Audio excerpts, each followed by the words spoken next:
যেটা ক্ষয় আছে জমির হলে এই নিচে হলো ব্যথা বেশি বলে বুঝে গেছিলাম এটা পরে যাওয়ার জন্য কোনো ভাঙে নাই, এটা ভয়ের কিছু নাই, কমে যাবে। হ্যাঁ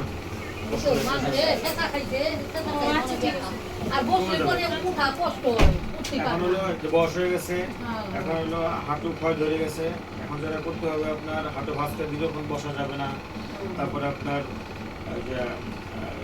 টয়লেটে করার সময় হাই কোমর, যেটা হাই কোমর থাকে, বাসায় হাই কোমর না থাকে তাহলে চেয়ার কিনে নেবে, চেয়ার পাওয়া যায়, চেয়ারে বসে টয়লেট করবে। হাঁটু ভাঁজতে দীর্ঘক্ষণ বসলে হাঁটু ক্ষয়টা বেশি হয়। আর সিঁড়িটা কম উঠবে, লিফট ব্যবহার করবে, বয়স হয়ে গেলে সিঁড়ি বেশি হলে ক্ষয়টা আরও বেশি হয়। জন্য যত ধরনের চিকিৎসা আমরা দিলাম, সাথে এই নিয়ম করে মেনে চলবেন, ওষুধগুলো খাবেন, অনেকটাই উপকার হবে। হ্যাঁ হাঁটু ক্ষয় একবার ভালো হয়ে যায় না, এই ওষুধগুলো খালি কন্ট্রোলে থাকে। আমাদের পলাশটা দিতে পারে, আমরা চেষ্টা করছি, আমাদের সর্বোচ্চ চেষ্টা করার জন্য।